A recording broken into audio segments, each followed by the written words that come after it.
When we think of Egypt, we picture pyramids, sphinxes, and golden mummies. But what about the kings history tried to erase? 25 dynasties of rulers left their mark on Egypt over 3,000 years. But today, we remember only a few. The 25th dynasty, also known as the Kushite pharaohs, might be lesser known, but they deserve a place among Egypt's most legendary leaders. Let's uncover their story and discover why they were true pharaohs despite being forgotten. Our journey begins in Nubia, a region that sits where the Nile River spills into the Red Sea. This land is now part of modern-day Sudan. In ancient times, Nubia had its own kingdoms, including Kush and Makuria. These kingdoms flourished around 1000 BCE. They had their own language, culture, and customs distinct from those of ancient Egypt. However, their geographic proximity led to significant interactions between Nubia and Egypt. As Egyptian dynasties rose and fell, Nubian rulers also came into power. Around 747 BC, Kashta, a Nubian leader, established the 25th dynasty, marking a pivotal moment in history. His descendants ruled not just over Nubia, but over all of Egypt. So how did this dynasty come to power? You see, Egypt had been going through some rough times. By the 8th century BC, it was like a puzzle with pieces scattered across the place. Nubia took advantage of this chaos and began its conquest of Egypt proper. King Kashta set his sights on the Egyptian capital at Thebes. While he may have preferred to rule as a pharaoh, reality was a bit more complicated. He didn't control all of Egypt, so he styled himself as viceroy, a term used for a ruler who governs a province on behalf of a greater power. This dual title, King of Kush and Viceroy of Egypt, symbolized both his local roots and his growing influence. But let's clear something up. The term pharaoh didn't pop up until the 5th century BC. For most of ancient Egypt, the rulers were simply called king, or sometimes Netjeru, meaning God. So while we call them the Black Pharaohs today, back in the day, they were just your regular old kings. Over the next 2 centuries, this dynasty expanded, giving rise to iconic rulers like Pi, Taharka, and Shabaka. Together, they ushered in an era of prosperity and cultural vibrancy. Let's talk about some of their major accomplishments. First off, they built some seriously impressive temples. The Temple of Jebel Barkal is a prime example. Located in the town of Karima, it's dedicated to the god Amen and features intricate carvings and stunning reliefs. It's considered one of the most important archaeological sites in Sudan. Next, let's discuss their pyramids. Unlike the smooth-sided pyramids of Giza, the Kushite pyramids are steeper with rough-hewn stone surfaces. Some notable ones include the pyramids of Meru, particularly the largest pyramid of the Kingdom of Kush. They also engaged in military campaigns, showcasing both their ambition and power.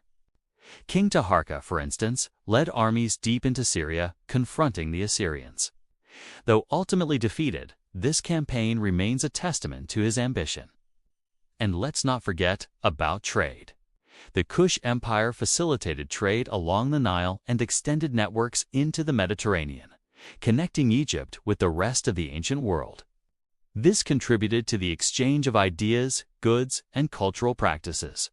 So what made them true pharaohs? Despite being from Nubia, the Kushite pharaohs identified strongly with Egyptian traditions and customs.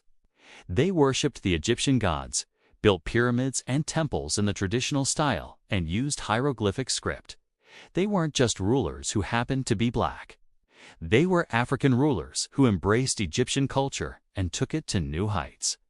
The legacy of the 25th dynasty goes beyond their reign.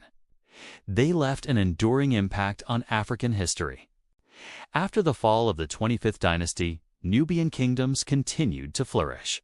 The Kingdom of Makuria, located further south, became a prominent center of trade and learning. Its rulers often styled themselves as kings of Egypt, though their influence in northern Egypt was limited. Even when faced with external pressures like the Arab conquests, Nubia held its ground. The Nubian kingdom successfully defended their territory against the Arabs, showcasing their military prowess and resilience. And later on, they negotiated and traded with the Arabs, demonstrating their adaptability and diplomatic skills. During the reign of King Alola, Makuria reached its peak. It became a hub for trade along the Red Sea coast, facilitating the exchange of goods between Africa, Asia, and Europe. Now, you might be wondering why exactly their story has been sidelined. Well, there are a few reasons.